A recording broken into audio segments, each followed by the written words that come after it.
에스라 3장인데요. 우리가 1절에서 13절의 말씀을 우리 전체 다인데 한 절씩 교독하시고 우리 13절의 말씀을 함께 읽도록 하겠습니다. 제가 먼저 우리 3장 1절의 말씀을 읽습니다. 이스라엘 자손이 각자의 성읍에 살았더니 일곱째 달에 이르러 일제히 예루살렘에 모인지라. 요사닥의 아들 예수아와 그의 형제 제사장들과 스알디엘의 아들 스룹바벨과 그의 형제들이 다 일어나 이스라엘 하나님의 제단을 만들고 하나님의 사람 모세의 율법에 기록한 대로 번제를 그 위에 드리려 할세. 우리가 모든 나라 백성을 두려워하여 제단을 그 터에 세우고 그 위에서 아침 저녁으로 여호와께 번제를 드리며 기록된 대로 휴막자를 지켜 번제를 매일 정수대로 날마다 드리고 그 외에는 항상 드리는 번제와 조화루와 여호와의 모든 거룩한 절기의 번제와 사람이 여호와께 기쁘게 드리는 예물을 드리되 일곱째 달 초하루부터 비로소 여호와께 번제를 드렸으나 그때 여호와의 성전 지대는 미쳐 놓지 못한지라. 이에 석수와 목수에게 돈을 주고 또 시돈 사람과 두로 사람에게 먹을 것과 마실 것과 기름을 주고 바사왕 고레스의 명령대로 백항목을 레바논에서 요빠 해변까지 운송하게 하였더라. 예루살렘에 있는 하나님의 성전에 이른지 2년 둘째 달에 스알디엘의 아들 스룹바벨과 요사닥의 아들 예수아와 다른 형제 제사장들과 레위 사람들과 무릇 사로잡혔다가 예루살렘에 돌아온 자들이 공사를 시작하고 20세 이상의 레위 사람들을 세워 여호와의 성전 공사를 감독하게 하며 이에 예수아와 그의 아들들과 그의 형제들과 감미엘과 그의 아들들과 유다 자손과 헤나닷 자손과 그의 형제 레위 사람들이 일제히 일어나 하나님의 성전 일꾼들을 감독하니라. 건축자가 여호와의 성전에 기초를 놓을 때에 제사장들은 예복을 입고 나팔을 들고 아삽 자손 레위 사람들은 제김을 들고 서서 이스라엘 왕 다윗의 규례대로 여호와를 찬송하되 찬양으로 화답하며 여호와께 감사하여 이르되 주는 지극히 선하심으로 그의 인자하심이 이스라엘에게 영원하시도다 하니 모든 백성이 여호와의 성전 기초가 놓임을 보고 여호와를 찬송하며 큰 소리로 즐거이 부르며 제사장들과 레위 사람들과 나이 많은 족장들은 첫 성전을 보았으므로 이제 이 성전의 기초가 놓임을 보고 대성통곡하였으나 여러 사람은 기쁨으로 크게 함성을 지르며 함께 읽습니다. 백성이 크게 외치는 소리가 멀리 들리므로 즐거이 부르는 소리와 통곡하는 소리를 백성들이 분간하지 못하였더라. 아멘. 우리가 계속해서 에스라서 말씀을 묵상하고 있습니다. 우리 어제 말씀 가운데 어떤 말씀을 함께 나누었습니까? 이 돌아온 사람들, 송환된 사람들의 명단을 함께 나누었어요. 그리고 그들 가운데 족보가 분명하지 않은 사람들을 어떻게 처리할 것인가. 그들이 제사장의 직무를 수행할 수 없고 성물을 먹지 못하도록 함으로써 정말 온전한 제사를 하나님께 드리고자 하는 그들의 마음을 보았습니다. 또한 사람을 보호하고자 하는 그 하나님의 섭리를 우리가 어제 말씀 가운데 함께 나누었습니다. 이제 이스라엘 백성들이 이제 본성으로 귀환한 지 약 3개월이 지나고 그해 7월이 되자 모든 백성들은 이전의 관습을 따라 예루살렘으로 모여들었습니다. 이스라엘 달력으로 7월, 양력으로 정월은 1월은 이스라엘 백성들에게는 굉장히 특별한 달이에요. 1일은 신인년을 선포하는 나팔절이고 10일은 속죄일이고 15일부터 22일은 초막절입니다. 이스라엘 백성들은 이 절기들을 하나하나 지켜가기 시작해요. 그리고 그 절기에 맞게 하나님 앞에 제사하고 예배하기 시작합니다. 그들이 왜 귀환하였는가? 왜 하나님께서 고레스 왕의 그 마음을 만지셔서 그들 가운데 해방을 명하시고 그 땅으로 돌아오게 하셨는가? 무엇을 해야 하는가를 알았고 그것을 먼저 시작했다라는 것입니다. 대제사장 예수아와 총독이었던 스룹바벨, 그들의 지도하에 모세의 율법에 기록한 대로 이스라엘 백성들은 옛 성전터에 단을 쌓아 번제를 드리기 시작합니다. 이제 성전을 짓기 전에 하나님 앞에 그 성전터에서 제사를 짓기 시작한 것이죠. 그것이 2절에서 6절까지의 내용입니다. 여기서 이 스룹바벨이라는 사람은 성전 건축을 주도했던 총독이에요. 근데 이게 누구냐면 유다 왕 여호야김, 그러니까 바벨론 왕으로부터 사면 특권을 받았던 여호야김의 손자입니다. 이 스룹바벨의 지도하에 이 스룹바벨 성전이라고 불리는 제 성전이 이제 건축되기 시작하는 것이에요.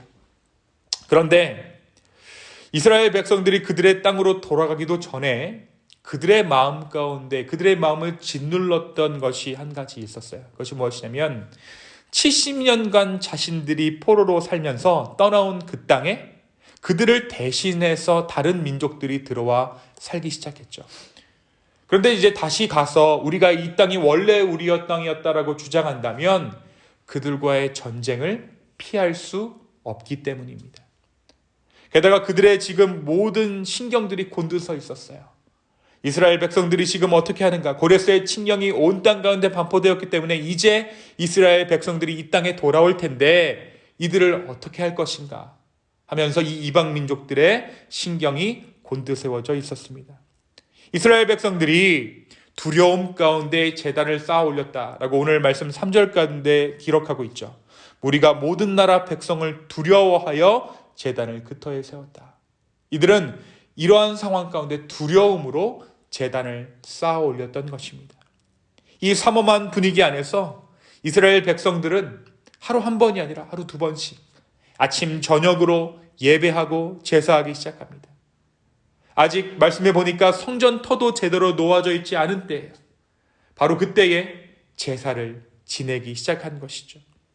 성전이 지어질 때까지 이 제사를 예배를 유보한 것이 아니라 뒤로 미룬 것이 아니라 그들의 상황 안에서 아침 저녁으로 상번제를 드리며 주 앞에 나아갔습니다. 일상의 예배를 먼저 회복한 것이에요. 이들은 이러한 제사 가운데 이러한 예배 가운데 성전 건축을 위한 준비를 시작합니다. 원재료들을 수입하고 재료들의 준비를 마친 것이 송환 후 2년 2개월 되던 때였습니다. 이 준비를 마친 후에 이들은 이제 성대한 성전의 기초를 놓는 그 의식을 거행하기 시작합니다. 그런데 이 성전의 기초를 놓는 이날 백성들의 반응이 어떻습니까? 이 백성들의 반응이 둘로 나뉘어요. 50년 전에 솔로몬의 성전을 기억하던 노인들은 재건하는 성전이 이전 것에 미치지 못한 것을 보고 슬퍼하면서 눈물을 흘립니다. 그런데 젊은이들은 어떻습니까? 흥분하며 정말 기쁨의 함성을 외치며 드디어 우리가 포로 가운데 귀환해서 하나님의 성전을 놓는다라는 것에 기뻐하며 기쁨의 함성을 외칩니다. 죄로 인하여 뼈아픈 징계를 받았으나 하나님의 은혜로 회복하는 백성들의 어떤 슬픔과 백성들의 기쁨이 교차하는 순간을 오늘 말씀이 그대로 묘사하고 있는 것이죠. 사랑하는 성도 여러분, 오늘 이 에스라서 3장의 말씀을 보면서 여러분 어떤 마음이 여러분의 마음 가운데 들기 시작하십니까? 먼저 이들이 하나님 앞에 다른 무엇보다 예배하기 시작했다. 제사하기 시작했다라는 것입니다. 여러분, 제사란 무엇입니까? 제사. 이스라엘 백성들에게 제사란 어떤 것을 의미합니까? 자기의 죄를 인정하는 거예요.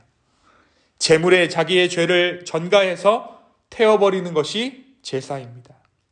그렇다면 우리가 한번 이렇게 생각해 볼 수 있을 것 같아요. 제사가 죄를 인정하는 것이면 제사를 드리는 사람이 많을수록 그 땅이 건강한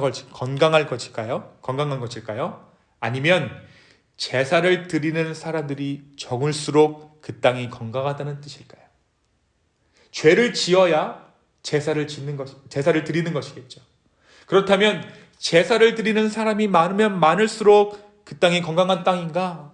아니면 제사를 드리는 사람이 적을수록 그 땅이 건강한 땅인가? 우리가 한번 생각해 볼 수 있을 것입니다. 우리가 언뜻 생각하기에는 제사를 드리는 사람들이 적을수록 그 땅이 건강하다라고 생각할 수 있어요. 죄를 지어야 제사를 드리니까요. 제사를 적게 드린다는 것은 죄를 덜 지었다는 의미이기 때문입니다. 하지만 우리가 역사를 통해 볼 수 있듯이 제사를 드리는 사람이 많으면 많을수록 성전이 문전성시를 이룰수록 그 땅에 영적인 회복이 일어나요. 이스라엘 가운데 언제 하나님의 영적인 어떤 그런 성장함이, 영적인 축복이, 그들의 삶의 축복이 언제 임했습니까? 그들이 예배하고 제사할 때. 성전이 그득그득 정말 예배하려고 나오는 자들로 가득 찼을 때, 제사하려고 나오는 자들로 가득 찼을 때 그 땅이 부흥을 경험했다라는 것이죠. 이것이 무엇을 의미하는가? 제사는 죄를 짓고 안 짓고의 문제가 아니라 내가 하나님 앞에서 그 죄를 인정하느냐 인정하지 않느냐의 문제라는 것이죠. 이들이 이주하자마자 아침 저녁으로 상번제를 올렸던 이유는 그간 그들이 하나님의 자녀답지 못하게 살았던 지난 죄악들을 하나님 앞에 낱낱이 고하고자 함이었습니다. 이제 하나님, 우리가 돌아왔습니다. 당신을 제사하는 백성으로, 당신을 예배하는 백성으로 우리가 돌아왔습니다. 우리의 예배를 받아주십시오라고 그들이 예배하기 시작한 것이죠. 여러분, 제사 지내지 않아도 살 수 있어요. 예배하지 않아도 살 수 있습니다. 사라집니다. 성도들도 마찬가지예요. 예배 매일 드리지 않아도 사라져요. 살 수 있습니다. 그러나 그들은 그 제사만이 하나님과의 관계를 회복할 수 있는 유일한 통로라는 것을 오랜 시간을 거친 그 아픔들을 통해 깨달았던 것이에요. 여러분, 우리가 예배를 통해 얻고자 하는 것이 무엇입니까? 바로 하나님과의 관계입니다. 우리가 하나님과의 관계를 회복할 수 있는 유일한 통로는 다름 아닌 예배라는 것이에요. 사랑하는 성도 여러분, 무엇보다 예배의 회복이 먼저입니다. 이스라엘은 그들의 역사를 지금 새로 시작하고 있습니다. 그들의 역사를 새로 시작하면서 모든 것을 제쳐주고 예배하기 시작해요. 삼엄한 상황 가운데 자기들의 신변을 위협받으면서도 밤낮으로 예배하는 그들 가운데 하나님께서는 함께 하셨습니다. 오늘 이 아침에 우리의 예배가 회복되기를 원합니다. 또 오늘 저녁에 있는 그 찬양과 기도의 밤을 통하여서 하나님께서 이 기쁨의 공동체 가운데 허락하시는 예배의 회복을 맛볼 수 있는 저와 여러분 되기를 예수 그리스도의 이름으로 축원합니다. 또한 오늘 말씀 가운데 이 성전 기초를 놓는 장면에서 이스라엘 백성들의 반응이 두 가지로 나뉘어요. 솔로몬의 크고 웅장한 성전을 보았던 자들은 스룹바벨의 성전이 그에 비해 작고 초라한 것을 두고 눈물 흘리고 통곡하며 젊은 세대들은 성전이 세워지는 것 그 자체가 감격스러워서 환희에 찹니다. 저는 이 장면이 오늘 말씀의 백미인 것 같아요. 왜 이 말씀을, 이 인간들의 반응을 이 에스라 3장 가운데 기록하고 있을까? 어떻게 보면 여러 가지의 해석이 분분할 수 있는 말씀인데 왜 이 에스라서에 하나님께서 이 장면을 두셨을까?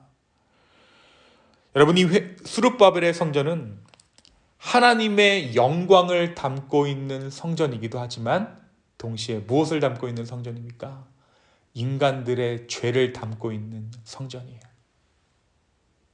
그 스룹바벨의 성전을 볼 때 그들은 하나님의 영광을 기대하는 한편에 지난 자신들의 죄악들을 바라볼 수밖에 없는 것이죠. 여러분, 우리 한국교회가 어떻습니까? 우리가 한국교회를 바라봤을 때 지금 힘들고 어려워하고 정말 그 3,000개의 작은 교회들을 보면서 우리가 어떠한 생각을 할 수 있을까요? 마찬가지죠. 하나님의 영광을 바라보고 구하지만 그 안에 우리의 죄악들도 함께 바라보게 되는 것이에요. 자기들의 죄악이 그 아름다운 솔로몬 성전을 허물어뜨리게 했고 또 오늘 이 작고 초라한 성전을 건축하게 했음을 인정할 수밖에 없는 것입니다. 여러분, 이전에는 솔로몬 성전이라고 하면 아름다운 성전의 대명사였지만 이제부터 솔로몬 성전이라고 하면 더군다나 스룹바벨 성전이 서고 난 후에는 더욱 솔로몬 성전이다라고 하면 이제 무너진 성전의 대명사입니다. 솔로몬 성전이라고 하면 이제 무너진 성전을 말하는 것이에요. 앞으로의 역사에서 솔로몬 성전이란 말을 들었을 때 사람들은 무너진 성전을 떠올리게 되는 것이죠. 한편 젊은 세대에게 이 스룹바벨 성전은 말 그대로 은혜입니다. 은혜입니다. 하나님의 승리입니다. 포로 생활 끝에 말도 안 되는 은혜를 받아 건축하게 된 하나님의 집입니다. 우리 교회 안에도 또 교회 역사 안에도 마찬가지로 우리의 내면에도, 우리의 속사람에도 이 두 가지의 모습은 늘 공존합니다. 과거의 죄악들이 나를 핥히고 간 상처들, 그래서 처음 상태를 회복할 수 없는 나의 몸과 마음을 보면 마음이 왠지 모르게 울적해져요. 그러나 그 죄악 가운데 하나님의 긍휼이 있었기에 오늘 또 하루를 은혜로 살 것을 기대하는 것, 그 감사하는 마음, 미래를 꿈꿀 수 있는 감사하는 마음이 우리 안에 똑같이 존재한다라는 것입니다. 이 두 마음이 늘 있어요. 사랑하는 성도 여러분, 죄로 인한 후회와 한탄, 그리고 은혜 주심으로 인한 위안과 희망, 이 모든 것이 뒤섞인 우리의 인생을 살아가면서 오늘 다시 한번 이 하나님의 성전 기초를 놓는 그 믿음의 결단이 우리 안에 있기를 소망합니다. 이 예배 가운데, 우리의 멈추지 않는 예배 가운데 주님의 신실함을 누리는 저와 여러분 기쁨의 교회 되기를 예수 그리스도의 이름으로 축원합니다. 이 시간 함께 기도하겠습니다. 주님, 우리가 과거의 영광도 보지만 또 그로 인한 우리의 상처들도 함께 보지만 오늘 이 아침에 하나님께서 말씀하시는 것이 새로운 은혜이기에 아버지 하나님, 그 새로운 은혜를 구하며 오늘 이 아침에 주 앞에 나아갑니다. 주님, 우리가 더 이상 과거의 어떤 것에 매여 있는 것이 아니라 앞으로 하나님께서 하실 그 일들을 기대하는 우리 모두 되게 하여 주십시오. 주님, 세대가 악하여지고 말세라 말하기를 주저하지 않는 이 세대 가운데 하나님의 부흥을 우리 가운데 허락하여 주시고 우리의 심령 깊은 곳으로부터 우러나오는 하나님을 향한 그 헌신이 있게 하여 주시옵소서. 주님, 은혜 주심에 감사합니다. 모든 말씀 살아계신 예수님의 이름으로 기도하였습니다. 아멘, 아멘.